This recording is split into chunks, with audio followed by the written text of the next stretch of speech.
Triumph can trace its scrambler roots right back to the days of Steve McQueen and Bud Eakins. In fact, blokes like that used to push bikes a little bit like this, the T120 TT and TR6C on one of the hardest races of all, the Baja 1000. Back then, it was known as a desert sled. Well, in 2006, Triumph thought, why don't we cash in on all that cachet, Steve McQueen and all that fancy stuff, and build a scrambler? And they basically gave us a Bonnie with high pipes. Well, in 2020, they've realised that if they want to have a bike with serious off-road ability, they need something with long travel suspension, spoked wheels, and all sorts of good off-road gear. Welcome to the world of the Triumph Scrambler 1200 XE.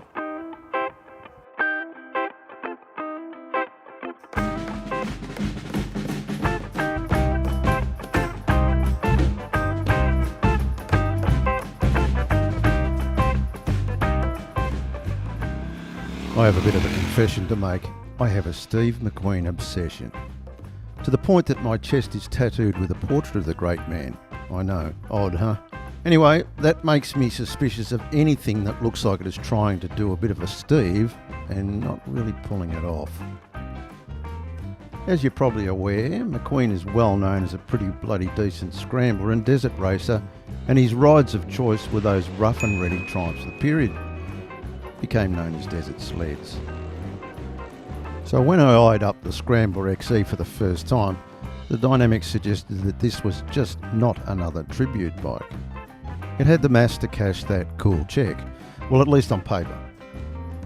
So I pulled on my genuine McQueen Purcell sunglasses, buttoned up my retro dry rider jacket, bunged on the open face showy, and climbed on.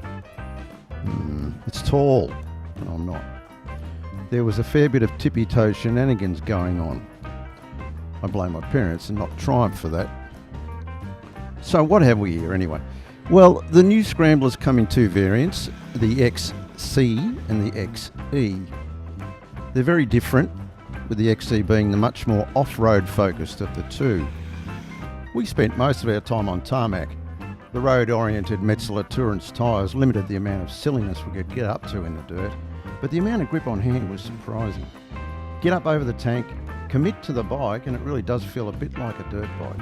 Of course it's not, but it does a very reasonable interpretation, and there's no doubt riders will find the road less travelled on the XE with utter confidence.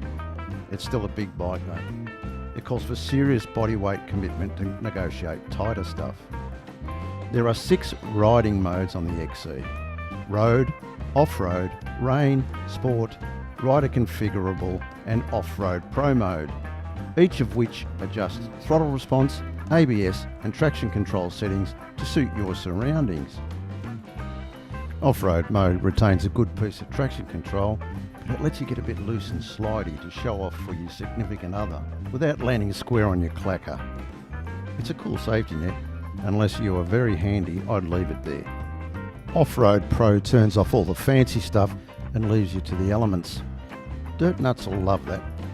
Lean angle is taken into consideration when ABS and TC are engaged in sport, street or rain mode.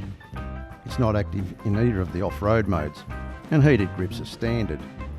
So, the all-important Steve factor.